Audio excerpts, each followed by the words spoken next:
Hello আসসালামু আলাইকুম everyone, স্মৃতি এন্ড তানিয়াস ওয়ার্ল্ড থেকে আজকে আবারও চলে আসলাম নতুন আরেকটি ভিডিও নিয়ে। তো আজকের ভিডিওতে থাকছে ডাব মাখা রেসিপি। তো প্রথমেই আমরা একটি কচি ডাব নিয়ে নিয়েছি। এখানে ডাব মাখার জন্য অবশ্যই কচি ডাবের প্রয়োজন। তো আমরা প্রথমে একটি কচি ডাব নিয়ে নিয়েছি। এবার এটি থেকে আমরা পানিটা বের করে নিব। আমরা আজকে এটা মাখায়া খাবো। ডাবের পানিটা নিয়ে নেওয়ার জন্য এবার একদম প্রফেশনালদের মতো কত পানি দিচ্ছেন মগটি ধরে তারপর এটার উপরে দিয়ে উল্টো করে পানিটা ঢেলে দিচ্ছি। এবার পানিটা নিয়ে নেওয়া হয়ে গেল। এবার হচ্ছে আমার ডাব মাখার জন্য ডাবটাকে কেটে নিতে হবে। তো এই ডাবটাকে আমি সো গাইস দেখতেই পাচ্ছেন ডাবটা আসলে কতটা কচি যে এটা ছুরি দিয়ে কাটা যাচ্ছে।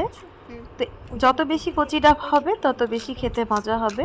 আসলে কচি ডাব ছাড়া এই ডাব মাখাটা কোনোভাবেই খাওয়া সম্ভব না। গাইজ আমার পাশের এই ব্যাকগ্রাউন্ড সাউন্ডটার জন্য আমি আর কি বলবো, শুনতেই পাচ্ছেন যে চপর চপর করে খেয়েই যাচ্ছে আর পক পক করেই যাচ্ছে। সো ফাইনালি দুষ্টামি ফাজলামো করতে করতে ডাবটা কাটা হয়ে গেল অ্যান্ড দেখতে পাচ্ছেন কি সুন্দর লাগছে এটা দেখতে। এটা আসলে কাটার পরে কালারটা যেমন থাকে এটা কিছুক্ষণ পরে কালারটা দেখেন আস্তে আস্তে পরিবর্তন হয়ে যাচ্ছে। মানে এটা প্রথমে হোয়াইট বা একটা ব্রাউনিশ কালার থাকলেও পরে এটা খয়েরি বা চকলেট কালার একটা ভাইবস চলে আসে। বা তেঁতুলটা রেখে দেওয়ার পরে যেমন একটা কালার চলে আসে তেমন একটা কালার চলে আসে। তো এরপরেই আমাদের প্রধান যে উপকরণ ডাব মাখা খাওয়ার জন্য ডাবের এই কচি অংশটা খুব ভালো করে কেটে নিতে হবে।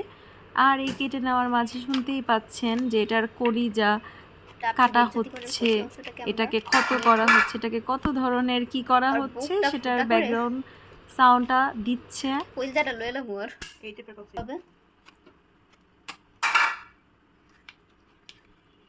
আমাদের ডাবের কচি অংশ এখন পালা স্যাচার। সো গাইস ফাইনালি আমার পাশে থেকে অতিরিক্ত পক পক করার কারণে এটাকে এবার ছেঁচার দায়িত্ব ওকেই দেওয়া হলো, মানে স্মৃতিকে দেওয়া হলো। সো ফাইনালি এখানে যদিও প্রথমে আমিই ছেঁচতে নিয়েছিলাম কিন্তু ওর কথার জন্য আমি কোনোভাবেই এটাকে ছেঁচতে পারতেছিলাম না। সো চিন্তা করলাম নাও এবার বলো আর ছেঁচো। যতটা ছেঁচা যায় যার উপরে রাগ থাকবো এনে এমন যাবেন সব।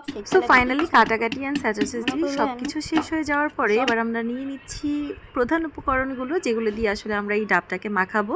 এর জন্য আমরা নিয়ে নিয়েছি পরিমাণ মতো সরিষার তেল এবং কিছু হচ্ছে ভাজা শুকনা মরিচ, এছাড়াও গুঁড়ামরিচ, একটু চিনি, তেঁতুল এবং পরিমাণ মতো লবণ। সবগুলোকে এবার ভালো করে মেখে নিতে হবে। তো প্রথমেই হচ্ছে মরিচটাকে ভালো করে লবণ দিয়ে আমরা ভেঙে নিচ্ছি।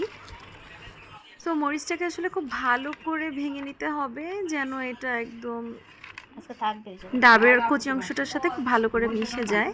এবং এই মরিচটা ভাঙা হয়ে গেলে এই মরিচের সাথে আমরা মিক্স করে নিব তেঁতুল এবং বাকি আরও যা যা উপকরণ আছে, মানে মরিচের গুঁড়া এবং হচ্ছে চিনি। তারপর হচ্ছে তো এবার ফাইনালি সবগুলো খুব ভালো করে মাখা হয়ে গেলে ডাবের যে কচি অংশটা আমরা ছেঁচে রেখেছিলাম সেই অংশটা আমরা মিক্স করে নিব। এই যে আমি বলেছিলাম আগেই কালারটা এখানে পরিবর্তন হয়ে যায়, যেটা হচ্ছে আমি বলেছিলাম তেঁতুলের মতো। ঠিক এখানে তেঁতুলের সাথে মিক্স করার সময় দেখতে পাচ্ছেন কালারগুলো ঠিক একই রকম হয়ে গিয়েছে। কোনটা তেঁতুল কোনটা কি কিছুই বোঝা যাচ্ছে না এবং হুট করে দেখলে কেউ বুঝতেও পারবে না এটা আসলে ডাবের সেই কচি অংশটা ছিল। সো সবগুলোকে একসাথে ভালো করে এখন মেখে নিতে হবে।